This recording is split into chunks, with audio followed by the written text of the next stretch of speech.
Hello, Pastor Deborah here, and we're beginning another new episode of the Kingdom of Darkness, Spiritual Babylon.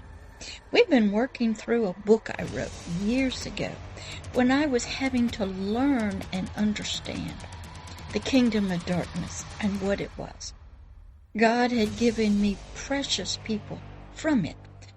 Multi-generational Satanists, witches, psychics, gang members, who are all a part of this kingdom of darkness, this spiritual Babylon.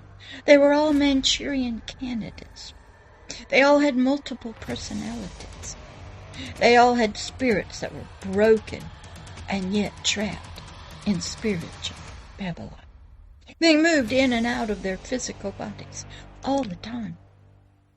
And I was sent to them, to love them, to help them find freedom and light. So I had to study Satan, the adversary of God, who used to be called Lucifer, the son of the morning, the son of the first age of the kingdom of heaven, and his fall to the earth as lightning, when his heart was lifted up in pride, and lust, and greed. And he decided he was the king of the kingdom of heaven, and that he should get all glory, and everybody should bow down to him, even some new creatures called humans. And he wasn't going to tolerate it. And he never spoke this out to God, but God could hear him thinking. And God cast him down to the earth, where we are, as lightning. And from that time on, the earth has been a mess. Humanity and nature, the weather, animals have all been under his enslavement. So here in this episode number 37, we're going to continue to learn, how did Satan's kingdom of darkness on earth begin? And we're going to pick up where we left off, but first, let's open up with prayer. Dear God of the kingdom of heaven, God of creation, of love, joy, and peace, of righteousness and justice, and agape love, help us to understand our spiritual adversary here on the planet, here within us, here between us and nature, even in nature and weather itself. Help us to see what's going on sort of behind the curtains that we can't see with our natural eyes, or even understand with our biological brain, even our deep subconscious thoughts. Help us to see the spiritually hidden world, the kingdom of darkness, spiritual Babylon, and its king, Satan, your adversary and our adversary.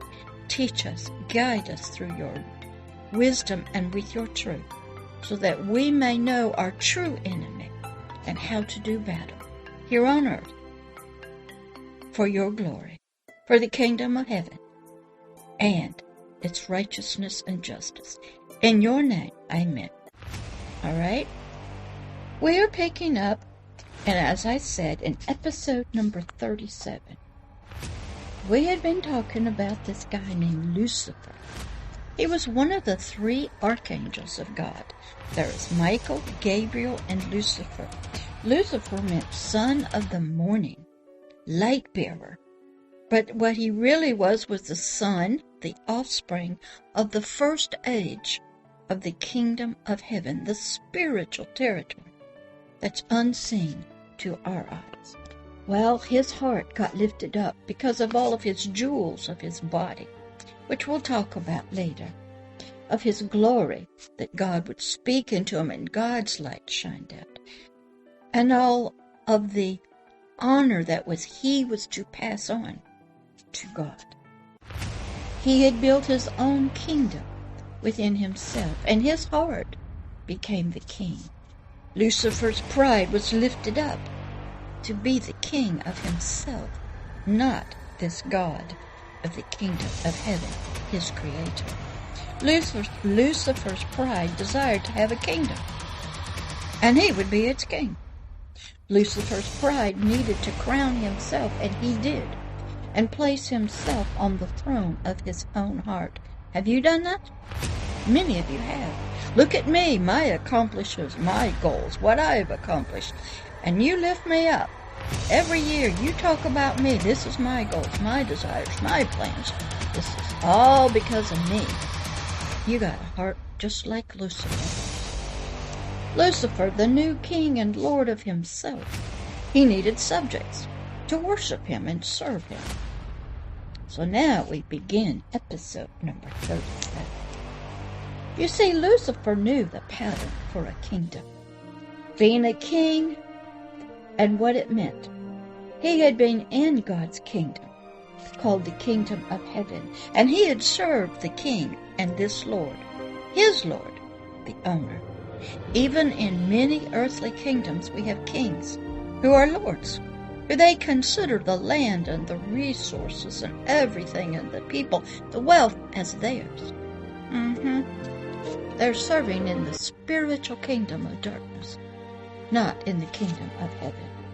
Lucifer's kingdom began in his own heart, and he demanded worshipers. Lucifer's kingdom of himself desired the same things that God had. Yeah. Lucifer's kingdom had no other king but him. You can see examples and patterns of this throughout all of humanity's history. We still have some vestiges, some remaining examples of this, even now, here in the world. Well, God could not have any treason in his kingdom, the kingdom of heaven. His righteousness, his holiness, his justice, his light, his truth, his sinless essence would destroy all sin and the creature with it. So, out of God's presence, Lucifer would have to be cast out. You may be wondering how God knew what was going on in the very heart, mind, and thoughts of Lucifer. And that's a very good question, because it applies to you and all of humanity and to nature itself. Let's hear what God says about him and the heart. But the Lord said unto Samuel, he was a prophet of God, look not on his countenance. Samuel was looking at the young man named David. God had picked him to be the second king of ancient Israel. But Samuel was looking at his age. He was scrawny. He was nothing. And God says, don't you look at his outside appearance, his countenance, or how tall he is, or his stature. For I have not refused him. God does not look at your outside appearance. The first king, King Saul, was picked by Samuel because he was tall and mighty. I guess maybe very good looking. But God says, I don't look at that, and I've refused him. I've refused that Samuel. He has disobeyed me too many times. But I'm not going to look at the new king, this David, this young guy. I'm not going to look at his countenance, what he looks like on the outside. I'm not going to look at his Instagrams. I'm not going to look at his pictures or his posts, or how maybe good looking he is, or how rich he is, or how high he is. I'm not going to look at that. For the Lord, he says, sees not as man sees. For man looks on the outward appearance, but the Lord looks on the heart. Now, some people think the heart is your subconscious, your thoughts, and it's not. It's your spirit. And from your spirit, these thoughts shine out to your soul. So God can look at your soul, your heart, and see what kind of spirit you have and what kind of thoughts you're having. And that is out of the Authorized King James Bible in 1 Samuel 1:7. Now let's hear another word. My God, that you try the heart. 1 Chronicles 29:16. God's going to look at your heart, your thoughts, even those that are hidden off. How many of you know you got multiple personalities in there? You are more than just one. You might have an outside part that we all see. And you have a intimate part that you only share with intimacy with partners. You might have a father part, a mother part, a business part. You might have one that's just at home. Maybe just with your buddies or your friends or your besties. Or maybe you have one that's on now, social media. But that's not the real you. God can look and see if you're a Manchurian candidate. Do you have multiple personalities? Do you have a dark side and a light side part? He can look inside your subconscious mind. And he could look at your spirit and tell what kind of person you are. So he says, that's what I'm looking at. I'm not looking at your Instagram photos. I'm not looking at your social media platforms. I'm not looking at your pictures. I'm not looking at what you do. I'm looking at why you do it. I'm looking at who you're doing it for. What's your purposes? I'm looking deep. That is what Samuel was told by God.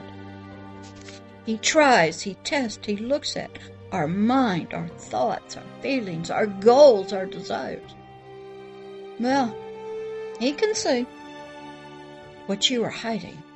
Thus are the secrets of his heart made known to God. 1 Corinthians 1:14-25. If I ask God what you're thinking about, who you really are, he can tell me. He can look. He knows why you do what you do, who you're serving, even though you lie to us maybe on the cameras or you lie on social media. He knows what is really going on, and if I need to ask him, he'll tell me because I'm one of his trusted servants. In Jeremiah 17:10, we are told, I, the Lord, search the heart. Don't you ever think just because you don't talk to us, he can't search your heart, your thoughts, in your soul, in your biological brain. And he can search your spirit. Those are two different worlds. The heart, the place of God's Eden for some of us. The place of God's kingdom. It was originally in Lucifer. The place of God's lordship in the heart of Lucifer. The place of the very middle, the center of God's throne. Original in Lucifer. The place in the very middle of it. A place of fellowship. Lucifer used to fellowship with God, talk with, sing with, be a friend with, a partner with. The heart. The place of worship, where you bow down and you say, thank you, God, my Creator. And you bow in worship in your thoughts.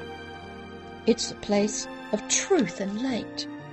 The place of love of the Father, your Creator. The place of the love of the King, the heart.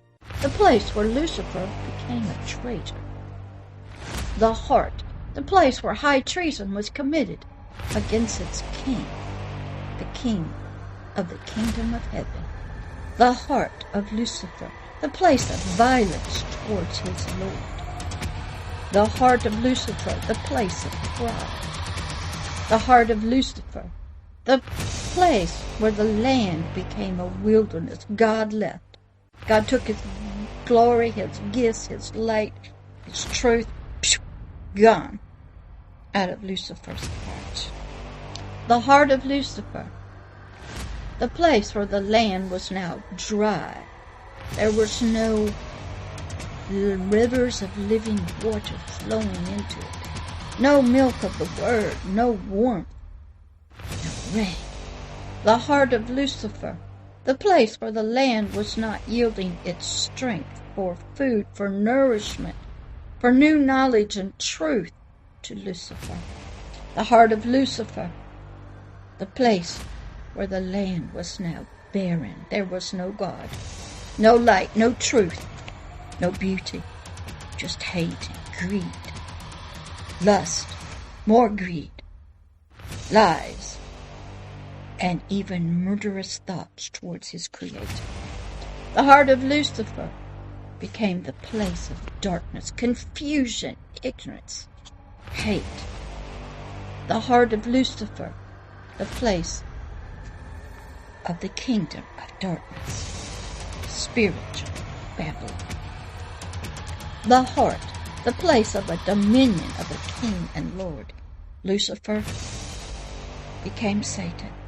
When his heart became prideful and lifted up, he replaced God of creation, the God of the kingdom of heaven, in his own heart, and he dethroned the King, the Lord.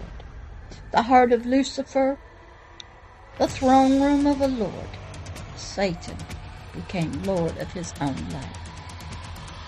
If we look at God's heart, compared to Lucifer's, God's heart is the throne room of a Lord, the Holy of Holies, the seat of authority, the place to receive worship, the place of receiving and giving living spiritual food. Lucifer's heart became a barren, dry place. He had dethroned God. He had kicked God out of the Holy of Holies, his heart, and he put himself on his own throne as the seat of his own authority. There in his heart he would receive worship and praise, and he would only eat the food of lust and greed and pride, darkness and confusion and perversion.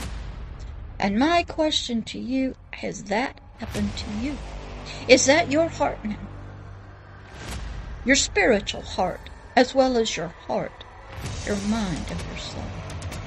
That's my question here in this episode. And we're going to hear in the next episode what God did to Lucifer and why he became Satan. All right, I'll catch you on the next episode. This is Pastor Deborah. Bye-bye.